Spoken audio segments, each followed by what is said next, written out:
There is no such thing as a perfect garden season, or at least we haven't experienced one yet. We have been gardening for 20 years and have experienced everything from flooding to drought, insane pest pressure, critters that eat everything, bad seeds, and then during the pandemic we had no compost, seeds were out of stock, and we couldn't get any canning lids. Through all that, we've learned that we don't want a garden that works only in the good times. We want a resilient garden that can handle pretty much anything that life throws at us.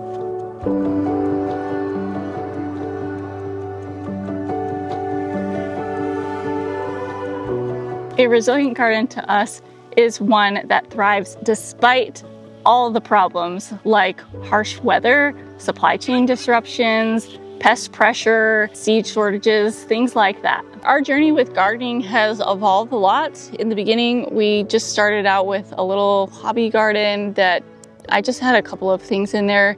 And then as the years went on, we started to add more things because we wanted better flavor than what was at the grocery store.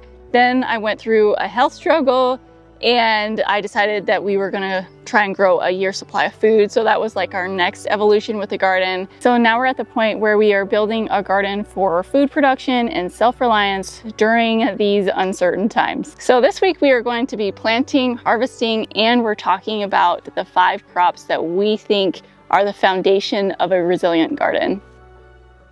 So the first crop that we think belongs in a resilient garden is sweet potatoes or regular potatoes, or even both, depending on your location, which one grows better or if you can grow multiples. But both of these are a really good crop. A few days ago, we took a couple hours to get our garden beds prepped for planting the sweet potatoes. Luckily, the sweet potatoes don't need much in the way of nutrients. Our soil is already pretty high in potassium and phosphorus, which sweet potatoes love, and they don't like a lot of nitrogen. So we just put about 1 inch of compost over the top of the beds and then mixed it all in. So we've been working hard prepping the sweet potato beds this morning, and then Becky stops and says, I'm getting really hungry. I want to go inside. So then I tell her that we are literally surrounded out here in the garden with food. So let's just grab a little snack here and then get back to it. So we're in our peas eating lunch. And we technically did harvest all these, but there's still a few extras that have still kept growing. And so we're just eating those, and then we're gonna get back to it. Back when we first lived in a neighborhood and we had a lot smaller garden, one of the things that I planted was sweet potatoes. So one thing that I did not realize is I could plant 20 plants and get a 200-pound harvest at the end of the season. And that is what I did. And that is why I was so amazed, because in our smaller garden, we were still able to grow a lot of food. So that experience really opened my eyes to how different crops have different functions, and sweet potatoes are one that can really make a big difference in feeding our family. Sweet potatoes are first on our list because they are probably our easiest crop to grow, and they also check a lot of boxes for us. They are easy for us to reproduce. They're easy for us to store. We can store them all winter in our house, and they produce a lot of calories for the space that they take up. This first batch of sweet potatoes comes from slips that we grew ourselves. I had 2 potatoes, and over the last 6 weeks or so, they produced about 25 slips. So every time a slip grew, it rooted in that soil, and then I just kind of put it over to the side and let it keep growing, and now they are ready to plant.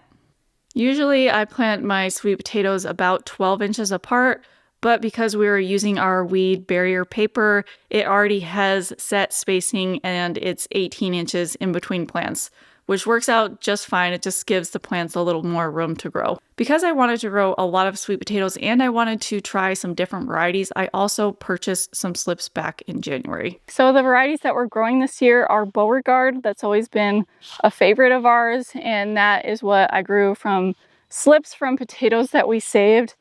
We are also growing 3 other types that I got in the mail.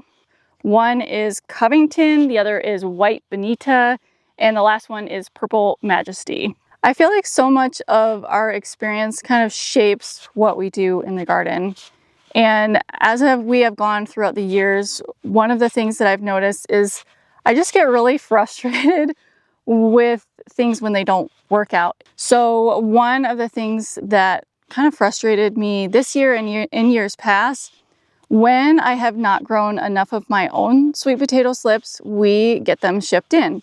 And if you've ever gotten sweet potato slips shipped to you, they do not like to be shipped. They just don't ship well. There are always some losses, and that is kind of frustrating to me. So luckily this year I did buy way more than what we needed, anticipating there being some losses, and there were, but we were able to cut off all of the bad parts and recover these by putting them in some soil, putting them in our high tunnel, and we let them sit for a little bit, and now they're growing great. So that is why we have come to this point of building this resilient garden that is more self-reliant and less dependent on outside sources, because we really do grow a year's supply of food here and we rely on that entirely. So if one of our seed suppliers sends us bad seeds, or they're out of stock, or they come in bad condition, or any number of things, then it really affects us negatively. So we are not aiming to be 100% self-reliant and self-sufficient with everything.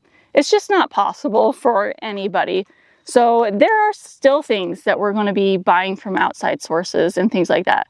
But the things that really matter to us, and the things that we can take over, we plan to. So that is one of the big reasons why we are making these changes in the garden.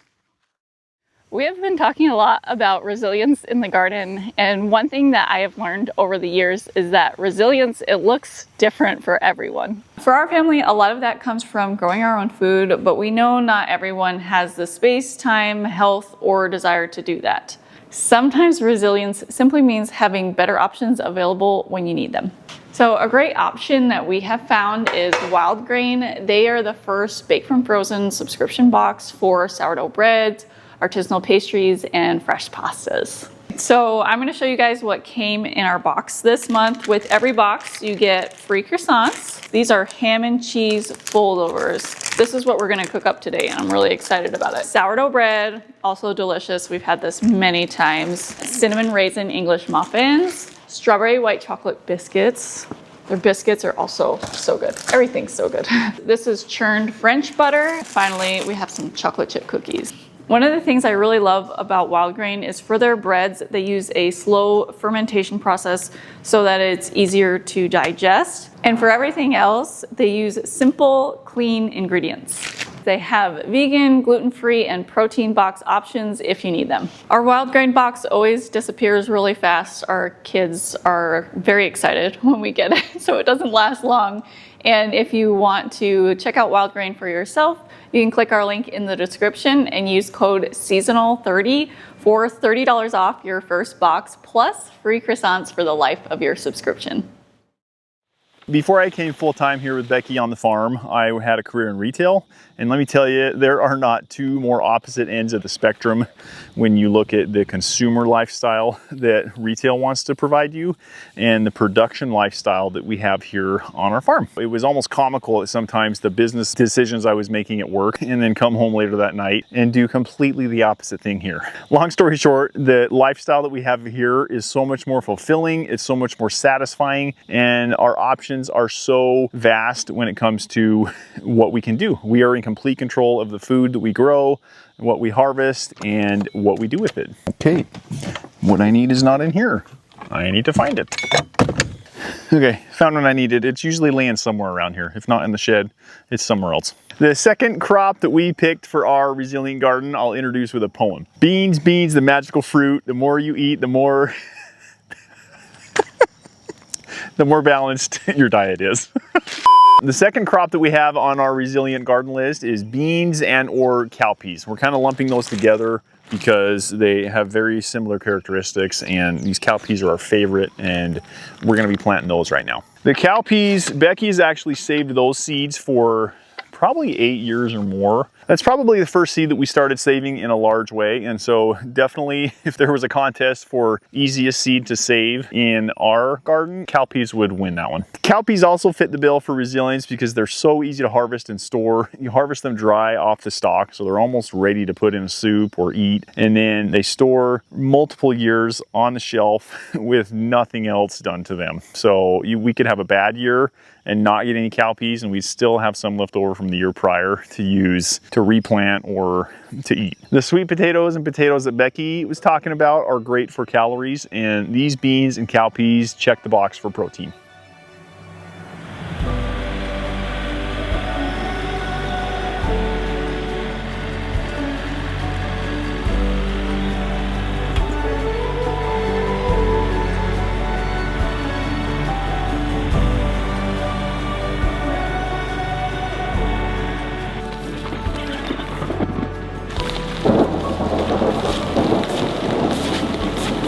Yesterday, Cam asked me a trivia question. If you know Cam well, he loves to ask random trivia questions. So he said, where do you think gets more rainfall annually? Bentonville, Arkansas, or Portland, Oregon? And we have lived in Portland, Oregon before. Cam did an internship there. So I thought about it and I was like, Portland, Oregon. They definitely get more rain than we do. It was way cloudier there. And he was like, nope, it's actually Bentonville, Arkansas. So the reason I didn't realize that is when we get rain here, it downpours, so we get more inches per year. But Portland, Oregon, they have more cloudy days and just like drizzly rainfall every single day. So it's not as much as we get, but they get it more often, if that makes sense. So today is one of those days where we're getting a major downfall of rain. It's pouring outside, and I was like, well, we still have some things we need to get done. Let's go out to the tunnel and we'll plant some beans in the tunnel. And so it was downpouring so hard that it was literally flooding our tunnel. We didn't set up any drainage for like diverting water around the tunnel because usually we don't get that heavy of a rainfall. We do get heavy rainfalls, but this was kind of extreme where it was just like flowing all the way through the tunnel like a river. So it was still a little bit wet in the tunnel, but we got all of the beans that we wanted to planted. So what we planted was Eclipse bean. This is a bean to be grown for drying. I realized that we needed some black beans, and I had those Eclipse dried beans from a couple years ago, and I just never planted them. So I'm hoping that they sprout. The germination may not be as good as it once was. And if that doesn't work out, then I'll just replant it with something else. Our number 3 crop for a resilient garden is winter squash. We have summer squash and winter squash under this netting, and we're actually going to take off the netting today for 2 reasons. One is I'm seeing flowers, which means it needs to be pollinated underneath here.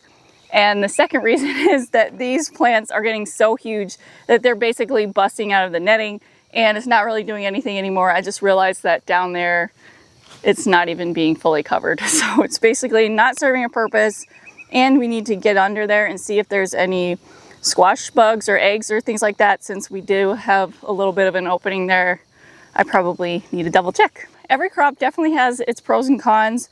Winter squash for me is actually not as resilient as some of the other crops because this one is more susceptible to pest pressure. Squash bugs, squash vine borer, cucumber beetles. That makes it lower on the list for me. So the other downside of winter squash is it's a lot harder to save the seeds from these if you are growing multiple varieties, particularly the same type of squash. So I actually do have 2 winter squash varieties and they are the same type, which means they are going to cross-pollinate. They just cross-pollinate super easily. Even though there are a few downsides of the winter squash, the benefits outweigh those. So one is winter squash stores for a really long time if you have the right type. It can store through the whole winter. Some types are up to 9 months or a year. This smaller type that we're growing is about 3 to 6 months. They're also very versatile. We use them for both savory and sweet dishes, and you can just cook them up a million different ways. So the 4th crop on our list is corn. We've already planted the corn that we are going to eat fresh, and so this section here that I'm going to take the tarp off really soon, that is for our dent corn and our popcorn. Okay, we got 2 types of corn that we're planting today. Amish butter, this was my impulse buy because I wanted some popcorn, and the other one is I always say that wrong, is Nothstein dent. It's weird because it doesn't have an R in it. Nothstein dent corn is the other kind. We have planted those in seed starting trays in the tunnel, and they are ready to put in the ground. The crops that we look for are ones that store for multiple years in our pantry with no refrigeration or anything like that, and very minimal processing. Becky's watching a show right now where one of the episodes talks about a volcanic eruption that happened in 1815 that caused a climate anomaly the following year that basically coined the term a year without a summer during that time period. And the whole northern hemisphere was greatly affected by this. And if we look at that from a gardener's perspective, there were historical reports that noted that at least once a month that year in the summer, the temperatures hit below freezing. And so if you can imagine what that does to crops, it basically renders some of them ungrowable. Long story short, there was a ton of crop failures that year, and it was very devastating for a lot of people. Granted, that's a very extreme example of something that can happen. And we're not preaching to go prepare for a volcanic eruption, but what we are saying is a resilient garden very much protects you from large events or multiple small events that most likely will happen to each and every one of us. My last pick for a crop for a resilient garden was between garlic, which we have here, and carrots. And it was a hard choice because garlic, it stores for a long time, it has medicinal benefits, and it has good nutrition. But in the end, I picked carrots as my number 5 pick because for us where we live, we can actually store carrots for almost all winter in the ground, and they have more substance to them than garlic, which is more for like flavor. So all that being said, we are ready to harvest our garlic today. We should have done this a few days ago, but we kind of have to work in between our rain spells here because it's not good to pick when the soil is too wet and soggy, and it's finally dried out enough that we can pick it.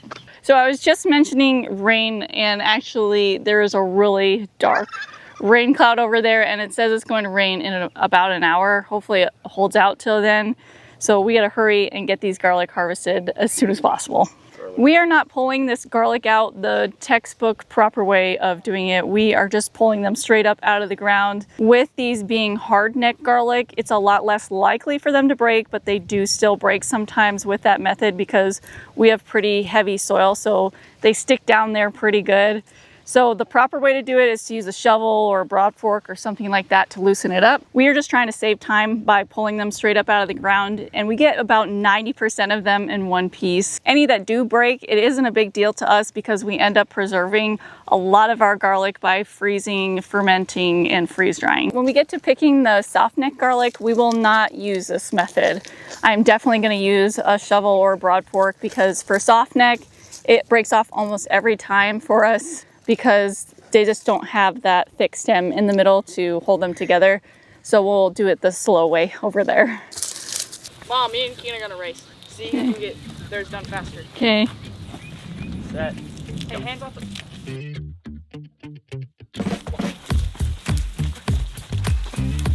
Alright, done.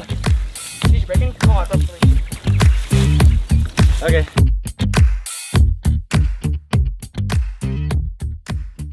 In order to have a resilient garden, we need all of the crops that we talked about this week because they each fulfill a different need. The sweet potatoes and potatoes, they provide the majority of the calories. Beans and cowpeas, they provide protein. Corn is a staple food and a grain, and it can store for a long time. Winter squash is able to store over the winter, and it has a lot of versatility. And like I already mentioned, the carrots, they are great for nutrition, and in our area, we can easily store them. So we are planting another round of carrots. This was not planned, but we found out that we have 2 new predators this year in the garden. They're the cutest little predators that we ever had, but they are picking our carrots. So our 18-month-old and our 3-year-old came through our carrots and just decided to pluck a whole bunch of them. And I thought it would be good to plant some more to replace those carrots, and just in case they decide to go ahead and pick more carrots. Carrots are definitely an unusual addition when we're talking about crops for a resilient garden. And I think the main reason for that would be, for us personally, it is difficult for us to save the carrot seeds because we have a lot of wild carrots around. If you see Queen Anne's lace, that's a wild carrot, and it can cross with your carrots. So carrot seed is not something that I have saved myself yet. I do plan on testing that out in the future.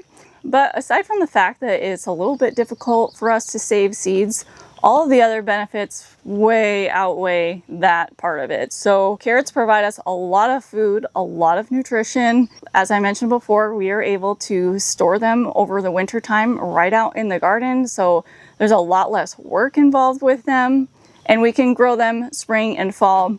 And I guess I should also say that the other thing about carrots is they are a little bit difficult to get started if you're a beginner, but once you kind of know what they need, it's easy after that. That's a wrap for the carrots. We just finished super fast. It probably only took us like 10-15 minutes because we have a seeder to help us. And Cam used a power harrow to prep this soil because it was a little bit clumpy. The power harrow, it doesn't do a big deep till or anything like that. It just spins the top couple inches of the soil so that it's better prepped, especially for seeds like carrots. So this is going to be it for the carrots for right now. We will do another planting of carrots in August. Around the 10th or so of August is when we do our second succession, and those will be for the winter. These carrots are mostly just going to be for putting into things we preserve over the summer. I absolutely love to read, so I show books a lot during our videos, but one of the books that I read this year that inspired this video is called The Resilient Gardener, and it's by Carol Deppe. And she is a seed breeder, but this book focuses more on the things that we talked about in today's video. 5 crops that you need to survive and thrive. So she actually had 4 crops that were the same and one that was different. She added eggs, and I wanted to just stick to like the vegetable crops for this video, which is why we chose the carrots. But she has a lot of good and interesting points within this book. So that's all we have time to share for this week. Check back next week because we are going to be doing a full garden tour again, and things have changed a ton. Everything is looking really good. This is pretty much like our highlight time of the year before we hit like really hot temperatures and things start to turn brown. So we'll see you guys next week.